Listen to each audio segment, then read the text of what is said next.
નમસ્કાર વિદ્યાર્થી મિત્રો, કાયમી ભરતીમાં આચારસંહિતાનું કારણ બન્યું. સરકાર નવી ભરતી કરવા તરફ એક પગલું માંડ્યું છે. પહેલા આ વિભાગમાં તમારી ભરતી થશે.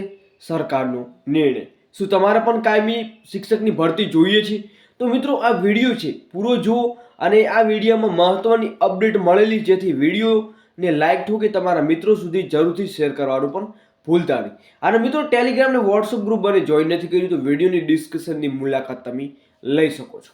આ મહત્વની અપડેટ શું છે આપણે વિગતવાર જાણીએ તો મિત્રો તમને સ્ક્રીન ઉપર જોવા મળી રહ્યું છે કે શિક્ષણ વિભાગને ઉતાવળ નહોતી અને હવે આચારસંહિતાનું કારણ એમને મળ્યું છે. કેમ કે એમણે 2 વર્ષથી તો ભરતી કરીશું એવું કહી રહ્યા છે, જેથી એમને ઉતાવળ નથી, પરંતુ એક કારણ મોટું મળ્યું છે આચારસંહિતાનું. તો ટાટ આચાર્યની બદલીના નિયમો નવા પ્રાથમિક શિક્ષકોની ભરતી ખોરંભે જોવા મળી રહી છે. તો ટાટ ભરતીના 12 વર્ષ પછી પણ બદલીના નિયમોમાં ઠેકાણા જોવા મળી રહ્યા નથી.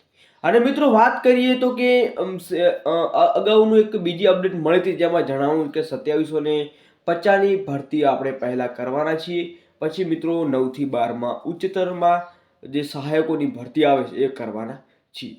બાકી મિત્રો નવેસરથી હવે આચારસંહિતા ચૂંટણી બાદ શું જોવા મળે છે એ અગાઉની માહિતી આપણને મળશે. ત્યાં સુધી જય હિન્દ, જય ભારત.